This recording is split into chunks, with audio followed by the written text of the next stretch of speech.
Hello and welcome back to Season 8, Episode 7 of the Everyday Christian Podcast. I'm your host, Chase Green.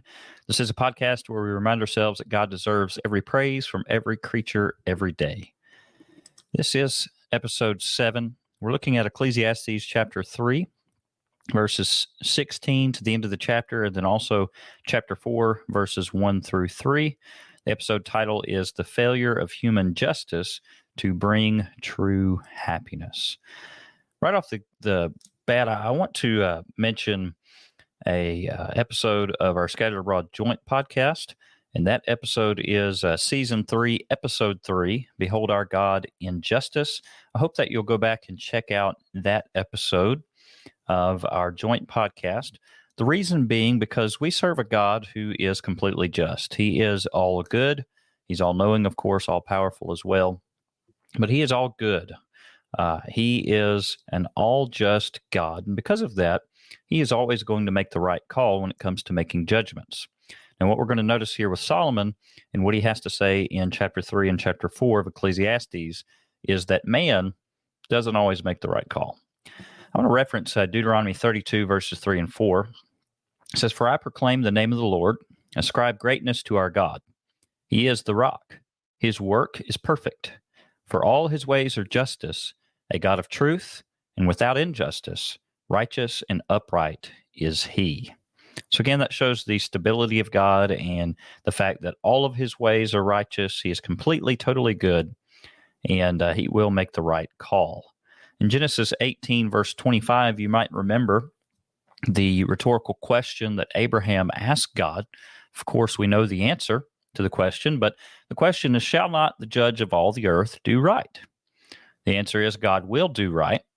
But Abraham was asking God this when he was dealing with the impending doom and destruction of Sodom and Gomorrah. If he could just find 10 righteous souls, then they would preserve Sodom and Gomorrah and the cities of the plain. But there were no 10 righteous souls to be found. And so God, in his justice, he punished those cities. Another thing that we should always think about when it comes to the subject of justice is it requires punishment for evildoers. Without punishment for evildoers, then there would be no justice. So let's go ahead and get to our text, and we'll begin reading in verse number 16 of chapter 3.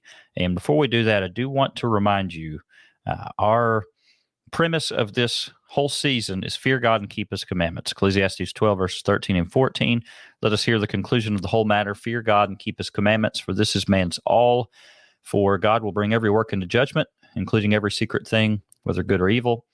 And the point being that God is going to judge our works, and so we better fear him and live for him.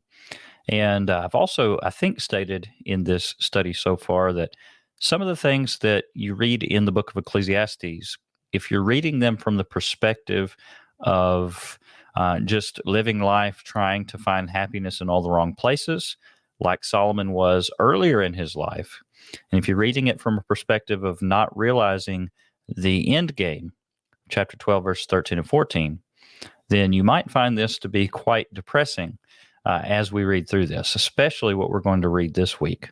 So we're going to go ahead and beginning in verse number 16 of Ecclesiastes chapter 3.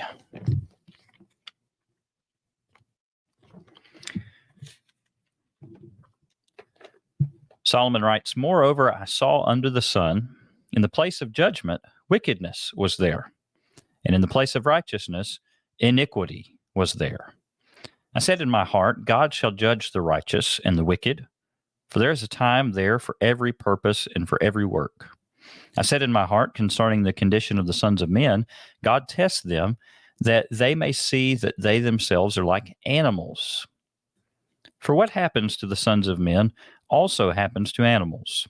One thing befalls them. As one dies, so dies the other. Surely they all have one breath. Man has no advantage over animals, for all is vanity. All go to one place. All are from the dust, and all return to dust. Who knows the spirit of the sons of men, which goes upward, and the spirit of the animal, which goes down to the earth?" So I perceive that nothing is better than that a man should rejoice in his own works, for that is his heritage. For who can bring him to see what will happen after him? Again, if we're reading this and we don't have the end goal in mind of fearing God and keeping his commandments, this would be quite distressing, to say the least, right? And even depressing. But if we're Christians reading this, then we understand, oh, yes, life apart from fearing God and keeping his commandments. What would be the point? Chapter 4, verses 1 through 3. Then I returned and considered all the oppression that is done under the sun. And look, the tears of the oppressed, but they have no comforter. On the side of their oppressors there is power, but they have no comforter. Therefore I praised the dead who were already dead more than the living who are still alive. Yet better than both is he who has never existed, who has not seen the evil work that is done under the sun. All right, this is very, very profound. This might be the most interesting lesson yet so far in this series. As I told you, this is my favorite book of the Bible. You might think, well, why? Because this is showing how life will feel to us if we're not living as faithful everyday Christians. But if we're doing our absolute best to live as faithful everyday Christians, we won't have to feel the way that Solomon felt here. So let's go back through the text, beginning in verse number 16. Again, chapter 3, it says, Moreover, I saw under the sun in the place of judgment, wickedness was there, and in the place of righteousness, iniquity was there. The topic of justice actually appears all throughout the Bible, especially in the Old Testament, believe it or not. We'll look at a few of those verses. Leviticus 19, verse 15 says, You shall do no injustice in judgment. You shall not be partial to the poor, nor honor the person of the mighty. In righteousness you shall judge your neighbor. Proverb 21, verse 3 says, To do righteousness and justice is more acceptable to the Lord than sacrifice. Proverb 21, verse 15 says, It is a joy for the just to do justice, but destruction will come to the worker of iniquity. Proverb 28, verse 5, Evil men do not understand justice, but those who seek the Lord understand all. Amos 5, verse 24, But let justice run down like water, and righteousness like a mighty stream. Isaiah 1, verse 17, Learn to do good, seek justice, rebuke the oppressor, defend the fatherless, plead for the widow. That reminds me of James 1:27 in our New Testaments. And then one more, Isaiah 5, verse 23, Who justify the wicked for a bribe and take away justice from the righteous man, describing the wicked there, perverting justice. God is a just God, and he demands that people be just as well. But oftentimes people pervert justice by taking bribes and whatnot. And this got Solomon down. He looked around, he saw all the perversion of justice, and it made him very upset. And I think it made him downright depressed. And can you blame him? Because we're dealing with a lot of this even today, aren't we? Perversion of justice. Verse number 17. I said in my heart, God shall judge the righteous and the wicked, for there is a time there for every purpose and for every work. This reminds me of 2 Corinthians 5, verses 10 through 11. For we must all appear before the judgment seat of Christ, that each one may receive the things done in the body according to what he has done, whether good or bad. Knowing therefore the terror of the Lord, we persuade men, but we are well known to God. And I also trust are well known in your consciences as well. So the point being that we are to know the terror of the Lord and fear the Lord, right? And the reason for that is because we will be brought into judgment, a.k.a. Ecclesiastes 12, verses 13 and 14. Fear God and keep his commandments. Verse 14, God will bring every work into judgment. Acts 17, verse 31 says, Because he has appointed a day on which he will judge the world in righteousness by the man whom he has ordained. He has given assurance of this to all by raising him from the dead. Think of John 12, verse 48. The words that Christ has spoken will judge us in the last day. And then Hebrews 9, verse 27, As it is appointed unto men once to die, but after this, the judgment. So this is a very, very serious subject matter here. Verses 18 through 21, this is fascinating to me. And as we read this, I want you to think back to that old grammatical term, simile. Do you remember those, studying about that in grammar or English class? Simile. That is using something such as like or as to describe something that is similar. So let's look at this, beginning in verse number 18. It says, I said in my heart concerning the condition of the sons of men, God test them, that they may see that they themselves are like animals. It says like animals. That's a simile. And the idea is that we're going to introduce some similarities here between man and animals. Does this mean that man is an animal, as the evolutionists would say? Well, no, of course not. We know that's not the case. But we're like animals in the sense that we're both alive, and eventually one day we both also will die, right? So that's what this is talking about. Verse number 19 says, for what happens to the sons of men also happens to animals. What is that thing that happens to both? It says, one thing befalls them, as one dies, so dies the other. Surely they all have one breath. Man has no advantage over animals, for all is vanity. Now, he's saying that man has no advantage over animals in this sense, right? And that is the sense that, hey, we both die, right? Death is a consequence of human sin, by the way, in Genesis chapter 3 and Romans 6, verse 23. And all of us have done it, Romans 3, verse 23. So we do not have any advantage over the animals in the sense that, hey, we're going to die too. But you know what? We do have an advantage over the animals in another sense, and in a tremendously important sense, and that is that we will spend eternity somewhere, right? And if we use that to our advantage, we'll spend eternity with God in heaven, hopefully, as we live faithful lives to God as faithful Christians. So verse 20 says, all go to one place, all are from the dust, and all return to dust, both animal and man. And then verse 21, this is highlighting an important difference, right? And that is that man has a soul. The animal does not. Okay, so it says, who knows the spirit of the sons of men, which goes upward, and the spirit of the animal, which goes down to the earth? The idea being that when we die, Ecclesiastes 12, verse 7 says, when the dust will return to the earth as it was, and the spirit will return to God who gave it. We, when humans die, our soul will return to God to be judged on Judgment Day, of course. Now, after we die, we will go to either paradise or torment to await judgment, right? And then on Judgment Day, we will be judged by God and then pronounce judgment to either enter into the joy of our Lord in heaven or to be cast into the lake of fire, which burns with brimstone, which is the second death. Okay, so that is what is going to befall of all of us, one of those two options. But what about the animal? Well, when the animal dies, and verse 21 here does use the idea of the spirit of the animal. Don't get that confused with the soul. That's not what this is talking about. It's not saying that an animal has a soul, but in this verse, this idea of the spirit would be life, something that gives animation, life to people and to an animal. So when life is over is what it's saying here. Verse 21, again, who knows the spirit of the sons of men, or life, the ability to live of the sons of men, which goes upward, and the spirit, the ability to live of the animal, which goes down to the earth. He's saying, look, man is going to continue after this life. He's going to spend eternity somewhere. The animal is done. Once life is over, he's done.